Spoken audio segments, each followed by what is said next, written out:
Welcome to Solve It Like a Marketer and my playlist Marketing Terms A to Z. Now, this week's letter is C for Consumer Behavior. As always, please subscribe, hit that bell to be notified of new episodes every week. And please don't go away. All right, so consumer behavior is the study of consumers and the processes that they use to choose and use or consume and dispose of products and services, taking into account factors such as a consumer's emotional, mental, and behavioral responses. Now, understanding consumer behavior is important when formulating a marketing plan. Now, especially when it comes to analyzing the consumer's decision-making processes. What's really fascinating is that consumer behavior is actually incorporates quite a few disciplines such as psychology, biology, chemistry, economics, sociology, among others. And there really are so many facets to the study of consumer behavior, from the perspective of the consumer as individual, looking at their inner workings, their perception, learning and memory, motivation and affect, the self, personality, lifestyle, and values, to the more macro perspective of, say, group influences, social class, subcultures, and family structure. Now, from purely a behavioral standpoint, as it applies to buying behavior, we can really identify four types of approaches. The first is complex buying behavior. This is encountered where consumers are buying an expensive product. So, say, a new computer, a car, or a house. So really in that upper price range.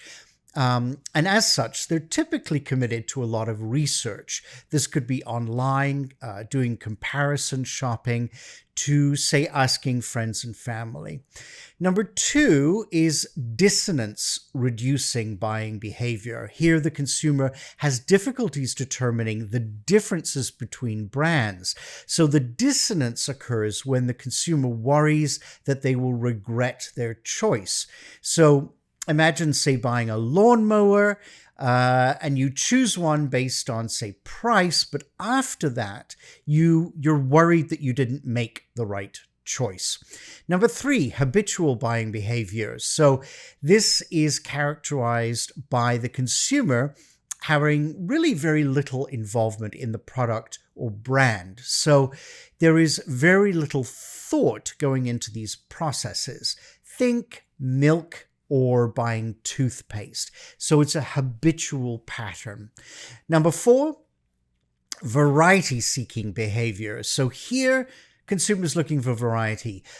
Say you might buy one type of shampoo the one week and then prefer trying something different for a different scent the next. It's important to be able to segment your customer base into some of these categories and then create your marketing strategy for that particular segment. So, you know what? As I've mentioned in so many of my videos, I am a true fan of consumer behavior.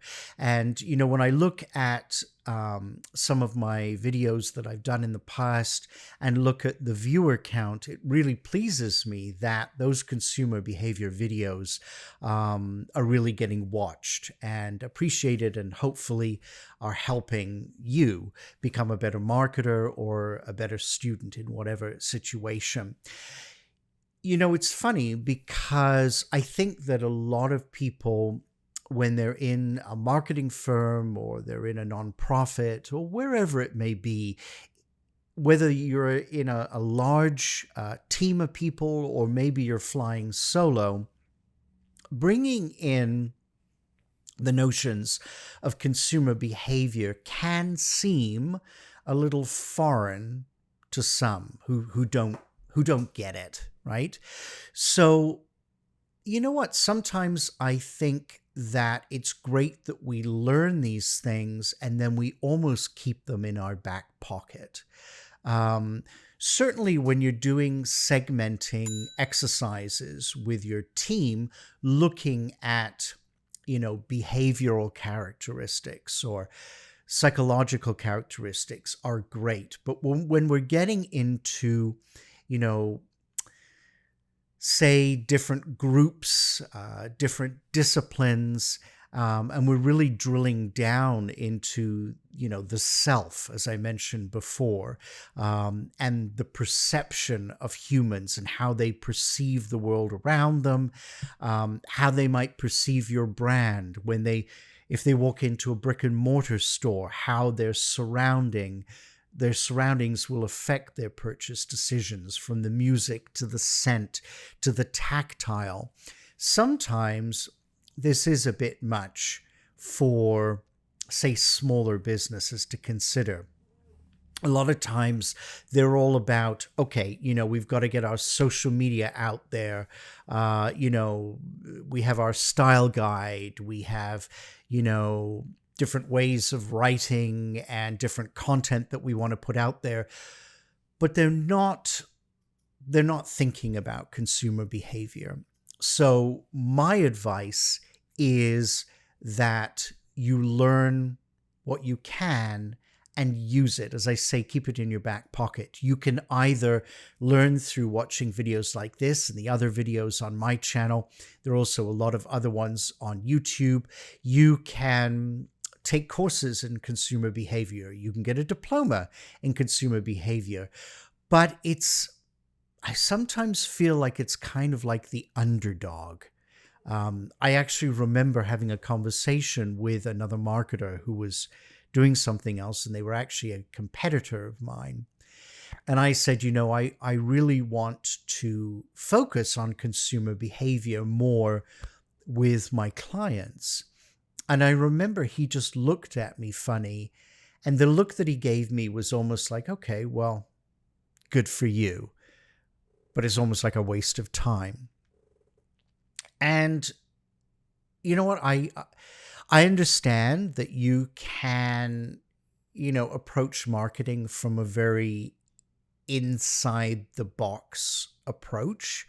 If it's all about sales, sales, sales, and the bottom line. But when you're reaching out to target markets, and this is within the nonprofit realm as well as the for-profit realm, I think that, as I say,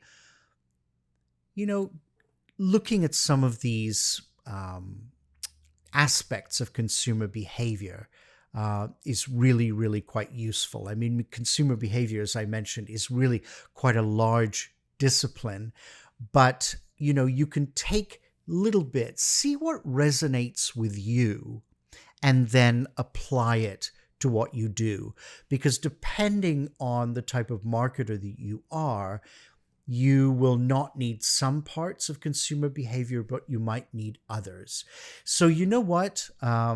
Again, I guess I just wanted to encourage you to learn more, because I'm a big advocate for this. And sometimes I don't apply it enough in the work that I do. And it's nice to remind myself that it really is very, very much worth the time and effort. So you know what? If you're watching this, please comment in the comment section below. I'd love to know what your thoughts are about consumer behavior, and if there's a particular theory or a particular area that you found helpful in the work that you're doing or in the field that you're studying. I would find it really, really fascinating. If you'd like to see more videos like this, please hit that subscribe button and please share so that others can also enjoy my videos. Now, if there is a marketing term that you'd like me to cover, please mention it in the comments section below. You can also buy me a coffee for those long nights researching and writing these episodes. In terms of social media, I'm on Instagram and Facebook, also on LinkedIn. All of those links are below, so please, you can join me there. I will see you weekly with a new video, so please stay tuned, and together, let's solve it like a marketer.